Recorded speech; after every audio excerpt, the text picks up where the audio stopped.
Bernie Sanders' vice presidential candidate would be on his ticket. It would be Elizabeth Warren. And don't think for a minute that that's not what Elizabeth Warren is looking for.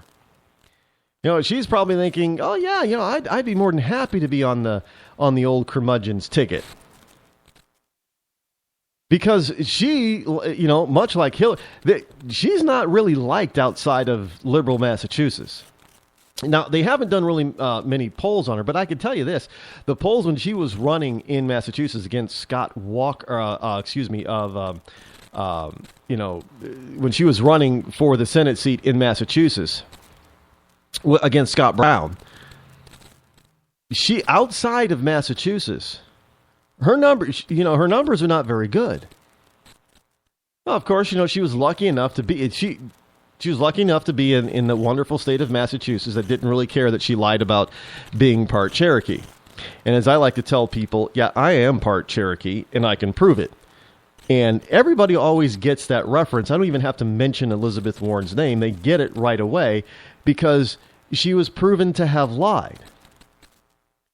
And not only did she lie about her ethnic background, but she knew she lied about it, and she lied about it to get ahead. Now, the interesting thing is that even though places like she went to work for Harvard, found out that she actually lied on her applications because, she was a wonderful liberal, they didn't do anything. Well, the American people don't particularly like that.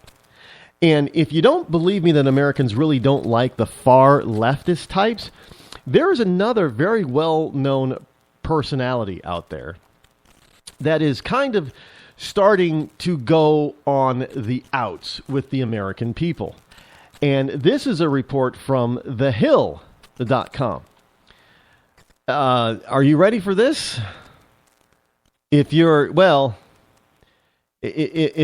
non-Catholic, you probably kind of already know this, but if you are Catholic, you don't need to sit down for this because you're probably understanding why this just might be true. But the Pope's favorability rating among Americans has plummeted over the past year and a half. Now, this is according to a new poll, though he still remains a wholly positive, has a wholly positive reputation. Well, he's only, it's been a year and a half. Americans are slow to change their opinion of elected officials. And I know some people will probably say, elected, but he's the Pope. Yeah, folks, are you forgetting that the Pope is elected by the what do they call it? What do they call all the cardinals when they get them all together? I don't know. It's not a flock, but might as well because they're a bunch of birds. The flock of cardinals that get together. Conclave. Thank you. The conclave of cardinals. I think that's the word. Gets together to vote about who among the cardinals, among the conclave, is going to be the next Holy Father. God doesn't come down and say, okay, and touch somebody in the head and say, you're the Pope.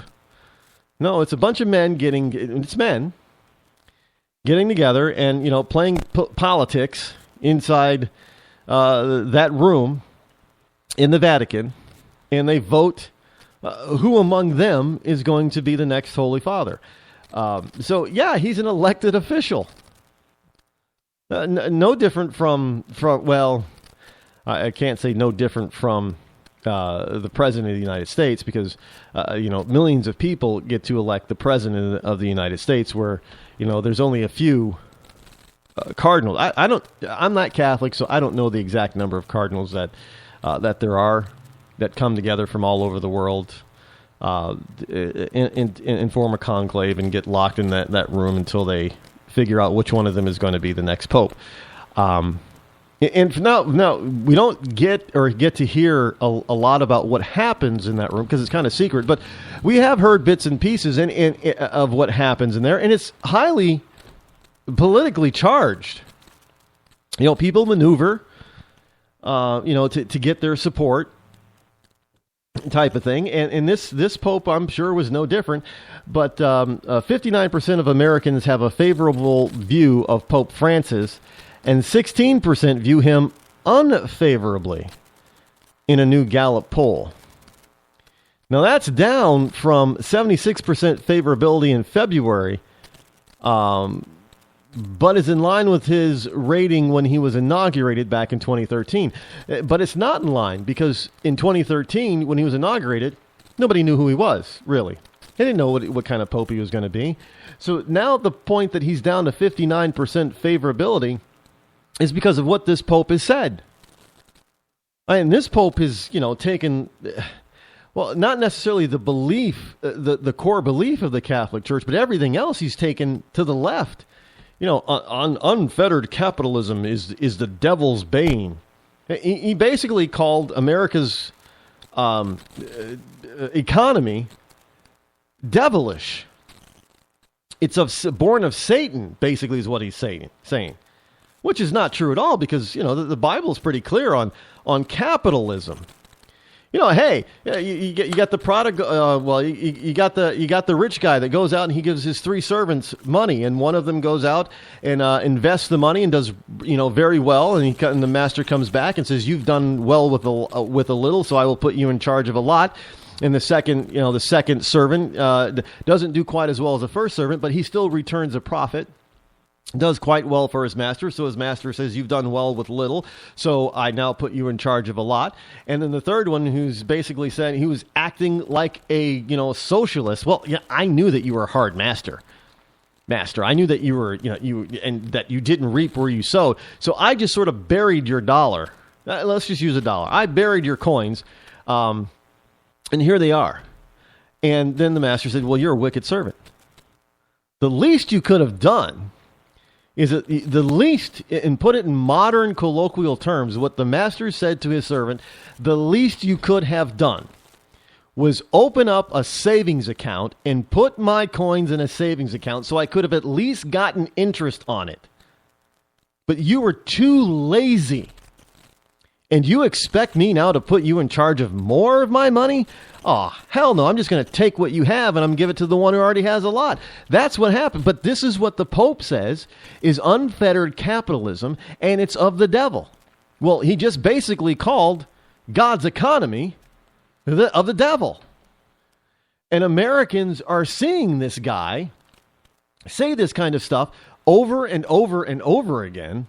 Especially, towards, banging on the way. And the Pope has also been noted to try to play nice with Islam a little bit. I mean, what? So his favorability is naturally here in the United States is going to drop. But this is the same correlation that you have with Hillary Clinton. Because the more the Pope opens his mouth, just like Hillary, the more she opens her mouth, the less people like them. Well, see, the Pope doesn't have to worry about the American voter, so he can say whatever he wants. He's there until, he passes on. Or, until he gets too old and decrepit to keep going. That's only happened once where I think a Pope is abdicated, I guess, if you will. Whatever happened to the old Pope? He's still alive, right? I don't know. I'm not Catholic, so I don't know. But Hillary, on the other hand, she's out there every time. This is why she doesn't want to be in front of a lot of reporters all the time. Because the more she talks, the more those and look, understand this. All those reporters really, if you notice, they really are not pushing and pressing Hillary Clinton to talk to them. Now, if Hillary were a Republican or a conservative, oh yeah, they'd be on her like white on rice concept. Why won't you talk to us? You got to talk to the American people. You got to answer our questions. But it's Hillary, and they kind of know that, what, if she really does answer our questions, or if she really does come to the press and start talking, that more and more people are going to hear her and not like her. So they're kind of, look, they tried this whole notion that if you don't like Hillary, you're a sexist. Well, that didn't fly. Unlike, Obama. Well, if you don't like Obama, that means you're a racist. So they thought they could play since they played the race card, they thought they could tweak it and play the sexist card. Well, the sexist card isn't working for Hillary. And for obvious reasons, because, the woman thinks that she wears pants. And Catherine Hepburn wore pants. except in maybe some of her early movies. Katharine Hepburn didn't wear dresses. She always wore pants. But nobody, nobody will ever accuse her of not being feminine, a lady. You know, she may have been a slight feminist, but Kate Hepburn was all lady. In her younger days, she was absolutely gorgeous. I can't say the same thing about Hillary. Look, I know politics is not all about looks, but the woman is just not liked. She tries to wear the pants, but she fails. And then she gets caught in lie after lie, and she obfuscates on the lies, and the lies that she tells are so obvious.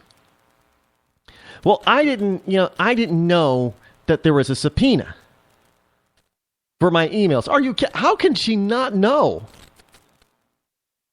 Hey, everybody was talking about it on Capitol Hill. Everybody was, everybody's trying to find her to serve her the notice, and everybody was asking for her server, her computer server that she already knew was illegal to begin with, but everybody was asking her for it, and she kept saying, well, I don't know where it is, and now it disappeared, and now it's gone, and here are 50,000 emails that I already gave you, and blah, blah. But then she wants to come out and say, well, I didn't know that I was under subpoena to deliver. And she expects the American people. She's kind of like Chuck Schumer.